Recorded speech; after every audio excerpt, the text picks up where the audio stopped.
ថ្ងៃនេះគឺខ្ញុំមកបង្រៀនអ្នកនរគ្នាពីរបៀបបើក file ទៅកាន់កោះថ្មីនិងយកដៃថ្មីដែលមានឈ្មោះថា Black Ripper របស់ Kaneki ដែលនៅក្នុងរឿង Tokyo Revenger ឥឡូវនេះកុំឲ្យខាត់ពេលយូរគឺយើងចូលទៅកាន់វីដេអូយើងហ្មងទៅ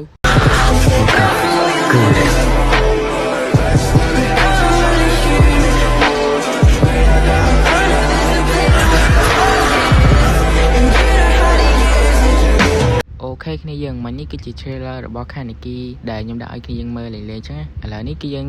ចូលមកកាន់វីដេអូយើងមកជាដំបូងអ្នកនរគ្នាត្រូវមក Starter Island នៅ Tier 2 មកអ្នកនរគ្នារួចមកអ្នកនរគ្នាដើរមកតាមខ្ញុំមកទៅយក quest ពី NPC នេះសម្រាប់ NPC ហ្នឹងគឺវាឲ្យដើររក Blood Flower ឲ្យបាន6ចឹងណាគេលាក់តាមកោះនីមួយៗឥឡូវនេះគឺខ្ញុំនឹងធ្វើការប្រាប់អ្នកនរគ្នាមកទៅថាពីណាទៅណាចឹងណាអ្នកនរគ្នាគ្រាន់តែដើរតាមខ្ញុំមកនេះដើរតាមខ្ញុំមកហក់ចឹងមកអ្នកនរគ្នាខ្ញុំនិយាយមួយអ្នកនរគ្នាកុំអីគ្នាយើង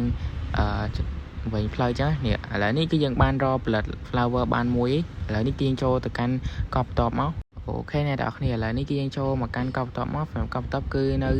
Vicious Island ស្អីនេះខ្ញុំអត់ស្គាល់ច្បាស់ទេរួចមកអ្នកនរគ្នាដើរតាមខ្ញុំមកអាហ្នឹងនៅម្ដុំកន្លែង Swan The World Boss អ្នកនរគ្នានេះដើរតាមខ្ញុំចឹងមកនេះវានៅកន្លែងមួយទៀតអ្នកនរគ្នាចាំទីខ្ញុំកាត់ឲ្យអូខេឥឡូវនេះគឺយើងទៅមើលនៅម្ខាងទៀតមកអ្នកនរគ្នាឥឡូវនេះគឺយើងថាគឺចុះមកនេះតាមឲ្យយើងឃើញនៅ Blood Flower ទី2អីឥឡូវនេះគឺយើងចូលមកកាន់ Blood Flower ទី3គឺនៅកោះ Punch Island អ្នកនរគ្នាសម្រាប់កន្លែងហ្នឹងគឺខ្ញុំកាត់កន្លែងនោះចោលហ្មងទៅកន្លែងខ្ញុំដើរទៅហ្នឹងដោយសារតែវាព្រាលពេកអ្នកនរគ្នាមិនដឹងកា laptop ខ្ញុំមួយថ្ងៃនឹងកាត់ស្អីទេចាំមកខ្ញុំដូរ laptop ថ្មីស្វែងគ្នាយើងឥឡូវនេះគឺយើងរកឃើញ Blood Flower ទី3ខ្ញុំនឹងដាក់វីដេអូដែលខ្ញុំដើរចេញពីកន្លែងហ្នឹងទៅកន្លែង teleport ឲ្យគ្នាយើងមើលចឹងណាវានៅចិត្តកន្លែង teleport ដែរតែខ្ញុំខំដែរអ្នកនរគ្នានឹងដឹងផ្លូវដែរចឹងណាឥឡូវនេះគឺយើងចូលមកកាន់ Blood Flower ទី4ម្ដងសម្រាប់ Blood Flower ទី4គឺនៅ Blue Planet Island អ្នកនរគ្នាឥឡូវនេះគឺយើងធ្វើការ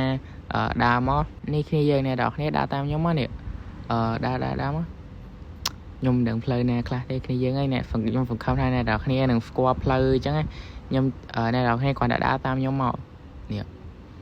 ឡូវនេះគឺយើងធ្វើការឃើញ Blood Flower ទី4ហើយចូលមកកាន់ Blood Flower ទី5ម្ដងគ្នាយើងឥឡូវនេះគឺយើងចូលមកកាន់ Blood Flower ទី5សម្រាប់ Blood Flower ទី5នៅ World 2 Island អ្នកនរគ្នាអូខេអ្នកនរគ្នាដើរតាមខ្ញុំមកនេះវានៅម្ដុំកន្លែង NPC 3នៅដុំគ្នាអ្នកនរគ្នានេះដើរតាមខ្ញុំមកនេះនៅម្ដុំហ្នឹងតែនៅក្រោយដាក់វានៅក្រោយដើមឈើគ្នាយើងចាំតិចគឺខ្ញុំនឹងធ្វើការដាក់វីដេអូ full ឲ្យគ្នាយើងហ្មងទៅកន្លែងនេះលើកទៅអញធន់ចុយមកខ្ញុំសង្ឃឹមថាអ្នកនរគ្នានឹងឃើញទេណាអូខេឥឡូវនេះគឺយើងធ្វើការបាន Blood Flower ទី5ហើយចូលមកកាន់ Blood Flower ទី6ម្ដងអូខេគ្នាសម្រាប់ Blood Flower ទី6គឺនៅកោះ Slayer Island គ្នាយើងអូខេគ្នាយើងឥឡូវនេះគឺយើងមកធ្វើការមកដល់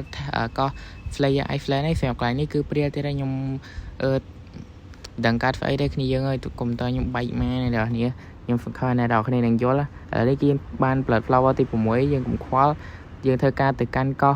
Starter Island វិញហ្វិនគ្នាយើងដើម្បីយើងទៅ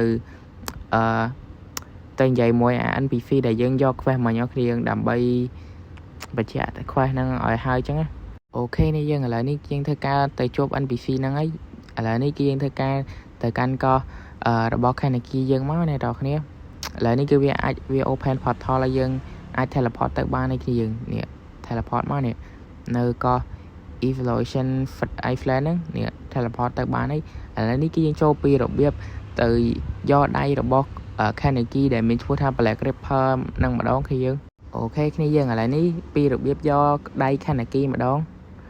សម្រាប់ដៃ Kaneki អត់មានន័យពិបាកយកទេអ្នកនរគ្នាដើរជុំវិញកោះហ្នឹងទៅដើម្បីទៅរក NPC នៅក្នុងកោះហ្នឹងរួចមកអ្នកនរគ្នាត្រូវវាយ NPC ទាំងអស់ហ្នឹងដើម្បីបាន key មួយដែលមានឈ្មោះថា Ripper Key ដើម្បីយើងអាចយកទៅ Swan Wolf នៅកោះហ្នឹងបានចឹងកោះSwan Kaneki ហ្នឹងដើម្បីយើងវាយឲ្យបាន125ដងដើម្បីបាន title របស់វាហើយយើងត្រូវការ item recruitment មួយចំនួនដែរអ្នកនរគ្នាបើអ្នកនរគ្នាខ្ជិល farm key នៅក្នុងកោះហ្នឹងក៏អ្នកនរគ្នាអាចទិញពីខ្ញុំបានដែរចឹងគឺនៅក្នុង website របស់ខ្ញុំគឺខ្ញុំមានលក់ដែរចឹងអ្នកនរគ្នាឥឡូវនេះគឺយើងចូលមកហ្មងទៅនេះនៅពេលដែលអ្នកនរគ្នាវាយboss នៅកោះហ្នឹងបាន125ដងដែលជា Kaneki ហ្នឹងហើយគឺអ្នកនរគ្នានឹងទទួលបាន title វាដែលមានឈ្មោះថា One Eye King ឯអ្នកនរគ្នាឥ ឥឡូវនេះគឺយើងបានtitle វាដោយសារតែខ្ញុំវាយបាន125ដងហើយគ្នាយើងហើយពីរបៀបទៅយកដៃរបស់វាវិញនៅពេលដែលយើងបាន title ហ្នឹងគឺយើងត្រូវការ item equipment ដែលខ្ញុំដាក់នៅលើវីដេអូហ្នឹងនេះសម្រាប់ NPC ដែលយើងទៅយកទៅទិញដៃពីវាអ្នកនរគ្នាមកកន្លែងគៀនហ្នឹងមកឥឡូវនេះគឺខ្ញុំធ្វើការទិញឲ្យគ្នាយើងមើលអូខេគឺយើងទិញបានហើយគ្នាយើងអ្នកនៅពេលដែលអ្នកនរគ្នាទិញអ្នកនរគ្នាគ្រាន់តែត្រូវការ item recruitment ដែលខ្ញុំដាក់នៅលើវីដេអូហ្នឹងមកអ្នកនរគ្នាគឺអាចទិញបានហើយឥឡូវនេះគឺយើងចូលមកកាន់ការ showcase របស់យើងមកគ្នាយើង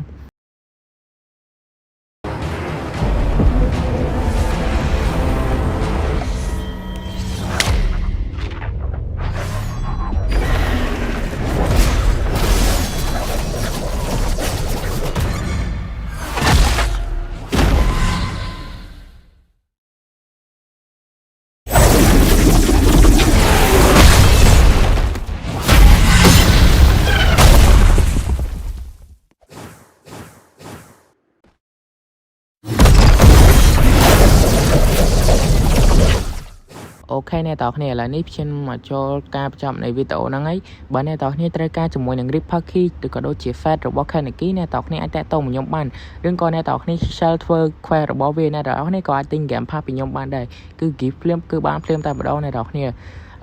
សម្រាប់ Game Pass គឺរៀងថ្លៃតិចដោយសារតែខ្ញុំយក Robux ទៅទិញដែរចឹងអ្នកនរគ្នាហើយបើអ្នកនរគ្នាត្រូវការ item អីដែលតាក់ទងនឹង file PNG អ្នកនរគ្នាអាចឆែកនៅក្នុង website របស់ខ្ញុំបានគឺខ្ញុំមានហ្វឹងតែគ្រប់មុខហ្មងអ្នកនរគ្នា